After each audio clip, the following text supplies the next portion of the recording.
नमस्कार, अस्सलाम वालेकुम, सत श्री अकाल और जय झूलेलाल। मैं हूं जी प्रेम मटलानी और आप देख रहे हैं हालात हाज़रा का प्रोग्राम हकीकत ये है। एक मशहूर शेर है, हुए तुम दोस्त जिसके दुश्मन उसका आसमां क्यों हो। ये जनाब इमरान ख़ान जो पाकिस्तान के साबिक़ वज़ीर आज़म हैं उन पर बिल्कुल फिट आता है। जिस मुल्क को इमरान ख़ान जैसा आदमी मिल जाए उसे किसी और दुश्मन करने की ज़रूरत ही नहीं है। 2 रोज़ पहले उन्होंने एक इंटरव्यू दिया था समी इब्राहिम को बोल टीवी पे, और उसमें उन्होंने डूम्सडे प्रेडिक्शन कर दी कि भाई पाकिस्तान 3 हिस्सों में बट जाएगा। यानी मतलब ये था उनका कि अगर एस्टेब्लिशमेंट ने उनको वापस वज़रात-ए-उज़्मा की कुर्सी न दिलाई तो पाकिस्तान 3 हिस्सों में बट जाएगा। और यहाँ तक भी नहीं, उसके आगे बढ़ गए और कहा कि पाकिस्तान खाना जंगी में अटक जाएगा, एक दूसरे को लोग मारेंगे और बर्बाद हो जाएगा। इस बात पे पाकिस्तान में शदीद रद्द अमल हुआ है हर जगह, चारों अतराफ से। असेंबली में इसके ऊपर बहस हुई, इसकी मजम्मत की गई, और सेनेट में अभी ज़ाहिर है पीटीआई असेंबली में तो नहीं है, नेशनल असेंबली में, लेकिन सेनेट में है। और सेनेट में उन्होंने उसका दिफा करने की कोशिश की, लेकिन दिफा क्या करते। इमरान ख़ान जब खुद ही कह चुके हैं कि 3 हिस्सों में बढ़ जाएगा, वो क्या कहते हैं कि नहीं, ये तो ऐसे कह दिया उसने कि अगर ऐसा नहीं हुआ तो ऐसा होगा। अरे भाई, इतना बुरा सोचने की ज़रूरत ही क्या है। और कौन सा जुल्म हो गया है अगर उसके हाथ से वज़रात-ए-उज़्मा छिन गई है। शुक्र करना चाहिए इमरान ख़ान को, पीटीआई को, पाकिस्तान के अवाम को कि पहली मर्तबा पाकिस्तान में जो ट्रांसफ़र ऑफ पावर हुआ है वो through national assembly, through constitutional means हुआ है, आइनी तरीके से हुआ है। कू नहीं आया, इनकलाब नहीं आया। लेकिन ये जनाब हैं कि मानने को तैयार ही नहीं, क्योंकि उनके हाथ से जो छिन गई तो इसका मतलब पाकिस्तान जो है वो गुलामी में चल गया। और अभी उनको वो हकीकी आज़ादी चाहिए। यानी हकीकी आज़ादी से उनकी मुराद है इमरान ख़ान का वापस वज़ीर आज़म बनना। ये असल में पाकिस्तान का मसला है, एस्टेब्लिशमेंट का मसला है। अगर इस वक्त एस्टेब्लिशमेंट सही फैसले नहीं करेंगे, मैं आपको राइटिंग में देता हूँ कि ये भी तबाह होंगे, फौज सबसे पहले तबाह होगी, क्योंकि मुल्क बैंकरप्ट होगा। किधर जाएगा मुल्क? मैं आपको सीक्वेंस बता देता हूँ ना। ये जब से आए हैं, रुपया गिर रहा है, स्टॉक मार्केट, चीज़ें महंगी, डिफ़ॉल्ट की तरफ जा रहा है पाकिस्तान। अगर हम डिफ़ॉल्ट कर जाते हैं पाकिस्तान, इसका मतलब पाकिस्तान बैंकरप्सी की हो जाता है। सबसे बड़ा इदारा कौन सा है जो हिट होगा? पाकिस्तानी फौज। जब फौज हिट होगी तो जो उसके बाद हमारे से कंसेशन क्या ली जाएगी जो यूक्रेन से उन्होंने ली थी डीन्यूक्लियराइज करने की। सबसे बड़ा तो मसला उनको, हमारी वाहिद मुसलमान मुल्क है जिसके पास न्यूक्लियर डिटरेंट है, जब वो चला गया फिर क्या होगा? मैं आपको आज कहता हूँ पाकिस्तान के 3 हिस्से होंगे। मोहतरमा मरियम औरंगज़ेब जो पाकिस्तान की वज़ीर इत्तलात है, उन्होंने पेमरा को, उन्होंने तो नहीं कहा, उन्होंने इसकी मजम्मत की, लेकिन पेमरा ने अपनी तरफ से ये इंटरव्यू जो है ना उसको नशर करने पर पाबंदी आयद कर दी है कि इससे लोगों में इश्तिहाल फैलेगा और बेहतर है कि इसको नशर न किया जाए। लेकिन अब क्या हो सकता है, लोगों तक तो बात पहुंच गई, पूरी दुनिया में बात पहुंच गई कि पाकिस्तान की ये हालत है। पाकिस्तान का वज़ीर आज़म तुर्की में बैठा हुआ है और उधर पाकिस्तान में पाकिस्तान टूटने की बातें कर रहे हैं। पंजाब असेंबली में, पाकिस्तान के पंजाब की बात कर रहे हैं, पंजाब असेंबली में जो 25 MPs जिन्होंने हमजा शहबाज के इलेक्शन के लिए पॉजिटिव वोट दिया था और उनको बाद में इलेक्शन कमीशन ऑफ पाकिस्तान ने डी-सीट कर दिया, तो उसकी वजह से वो सीट्स खाली हो गई। अब उसमें जो 20 हैं MPs वो तो डायरेक्ट सीट है, उनके लिए तो ज़मानी इंतखाब की अनाउंसमेंट कर दी गई है। 6 जून तक नॉमिनेशन पेपर भरना है और 17 जुलाई को उसका इलेक्शन होना है। और बाकी 5 जो हैं उसमें वो तो इनडायरेक्टली नॉमिनेटेड मेंबर्स हैं, यानी माइनॉरिटीज़ के हैं, वीमेन के हैं सीट्स, कुछ ऐसी सीट्स हैं उन पर।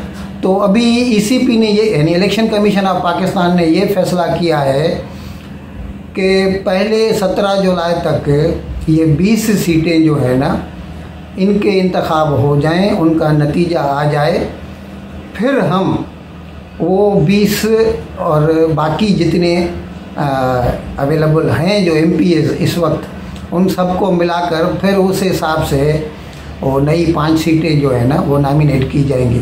सबको इक्वल रिप्रेजेंटेशन मिलनी चाहिए, यानी वो चाहते हैं कि इस ज़मानी इंतखाब में भी जिस पार्टी के ज़्यादा मेंबर मुंतखब होके आते हैं उसको ज़्यादा से मिलना चाहिए। PTI ने सुप्रीम कोर्ट में सपोर्ट के लिए रिट पिटीशन फाइल की थी। कल हमने अपने नाज़रीन को बताया।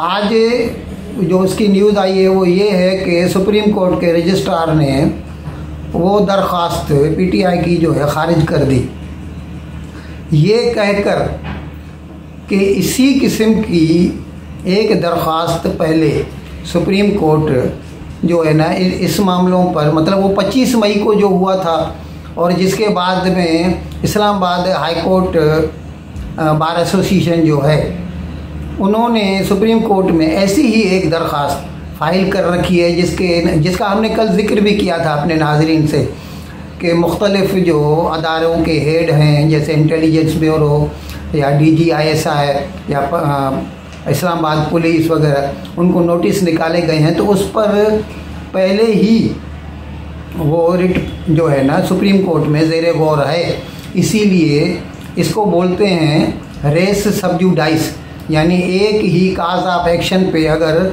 एक मतलब कोई भी रिट वगैरह जो है वो पहले से फाइल की है तो उसके ऊपर दूसरी नहीं की जा सकती, क्योंकि फिर दोनों पैरेलल हो जाएंगी। इसीलिए उसको रजिस्ट्रार ने रद्द कर दिया, खारिज कर दिया। लेकिन PTI वाले इससे एग्रीव्ड हैं, वो इससे मुत्तफिक नहीं है और उन्होंने ये मन बनाया है कि वो इसको चैलेंज करेंगे, यानी इसके रजिस्ट्रार के फैसले के ख़िलाफ़ अपील में जाएंगे। इस्लामाबाद की पोजीशन हाईली चार्ज है। कभी भी इमरान खान अपने हकीकी आज़ादी मार्च या लॉन्ग मार्च का हुक्म दे सकते हैं और कभी भी उनके जत्थे धावा बोल सकते हैं इस्लामाबाद पे। इसीलिए इस्लामाबाद के जो हुकाम हैं उन्होंने एक आर्डर निकाला है कि जो परमिट्स हैं इसलाह रखने की लोगों के पास, वो परमिट्स पे कोई भी आदमी हथियार लेके इस्लामाबाद की हदूद में नहीं घूम सकता, बाहर नहीं निकल सकता। हाँ, अगर किसी के पास रेगुलर लाइसेंस हैं, लाइसेंस्ड आर्म्स एंड एम्यूनिशन उनके पास हैं तो वो रख सकते हैं, लेकिन उसकी नुमाइश नहीं करनी है। यानी अभी समझो किसी के पास पिस्तौल है या बंदूक है तो वो कंधे पे रख के नहीं चल सकता, उसको बंद करके और वो बाहर निकल सकता है अपनी हिफाजत के लिए, या पिस्तौल हो तो जेब में रख सकता है। पाकिस्तान सरकार ने कुछ रोज़ पहले पेट्रोल और डीजल की कीमतों में 30 रुपये का इजाफा किया था फ़ी लीटर। आज फिर से उसमें एक और 30 रुपये का इजाफा कर दिया गया, यानी नई हुकूमत आने के बाद 60 रुपया फ़ी लीटर का इजाफा हो चुका है। अब आज से, या यूँ कह सकते हैं कि आज रात 12 बजे से 210 रुपया फ़ी लीटर पेट्रोल हो गया और 205 रुपया, कुछ पैसे कम हैं लेकिन अभी मैं राउंड करके बता रहा हूँ अपने नाजरीन को, और 205 में जो है ना हाई स्पीड डीजल मिलेगा पाकिस्तानी आवाम को। अभी जाहिर है इसके बारे में वो PTI तो उसकी मजम्मती करेगी। उन्होंने तो इसके बारे में बहुत कुछ सख्त बोला है, इमरान खान ने बोला है इसको, हुकूमत को कि अब जाहिर है वो गरीबों को तकलीफ तो होगी, हर चीज़ महंगी होगी, शरह महंगाई में इजाफा होगा और हर चीज़ के किराए, रिक्शा के, टैक्सी के, ट्रेन के सब किराए बढ़ जाएंगे क्योंकि हर चीज़ डीजल पे या पेट्रोल पे चलती है, तो वो तो डायरेक्ट इफ़ेक्ट तो होगा ही होगा। लेकिन पाकिस्तान सरकार क्या करे, पहले ही हालत यही। अच्छा, इस बारे में हम आपको ये भी बताते चलें कि इंटरनेशनल रेटिंग एजेंसी है मूडीज़, दो सुनी होगी, स्टैंडर्ड एंड पुअर और दूसरी है मूडीज़। तो मूडीज़ ने जो पाकिस्तान की जो आउटलुक है रेटिंग, वो पहले स्टेबल थी, अभी स्टेबल से हटा के उसको नेगेटिव कर दिया है। और क्यों किया है नेगेटिव? क्योंकि IMF ने जो $6 बिलियन का लोन मंजूर किया था पाकिस्तान का, उसकी किस्त रिलीज़ करने से 25 तारीख को इनकार कर दिया। और वो इनकार क्यों किया कि उसी दिन इमरान खान ने लॉन्ग मार्च निकाला, और लॉन्ग मार्च निकाला तो उनकी तरफ जो मैसेज गया IMF को वो ये कि पाकिस्तान अनस्टेबल है। अब जैसे उनको रिलीज़ नहीं हुई ये किस्त लोन की, तो उनका इंटरनेशनल एजेंसियों के पास क्रेडिट रेटिंग गिर गई पाकिस्तान की, और वो दिखाई दे रहा है सब सामने सामने। लेकिन फिर भी शुक्र है, अभी हमने सुना है कि कुछ रीफाइनेंस कर रहा है चीन $3 बिलियन, और ये भी मिफ्ताह इस्माइल ने, कल हमने अपने नाज़रीन को बताया था कि उनको उम्मीद है कि अभी हमने जो IMF के कहने पर पेट्रोल और डीज़ल के भाव बढ़ाए हैं, तो इससे IMF वाले जो है ना वो मुआफ़िक आउटलुक रखेंगे पाकिस्तान के बारे में, और वो जो किस्त है वो रिलीज़ कर देंगे। इन अल्फाज के साथ मैं आप सभी भाई और बहनों से प्रोग्राम को ख़त्म करने की इजाज़त चाहूँगा, लेकिन विदाई लेने से पहले एक मरतबा फिर आप सबसे ये दरख्वास्त करता चलूँ कि जिस किसी साहब या साहिबा ने अब तक हमारे इस चैनल को सब्सक्राइब नहीं किया, हज़राए करम जल्द से जल्द इसको सब्सक्राइब करें, प्रोग्राम को लाइक करें, शेयर करें और घंटी का बटन दबाना न भूलें। बहुत बहुत शुक्रिया। खुदा हाफिज़।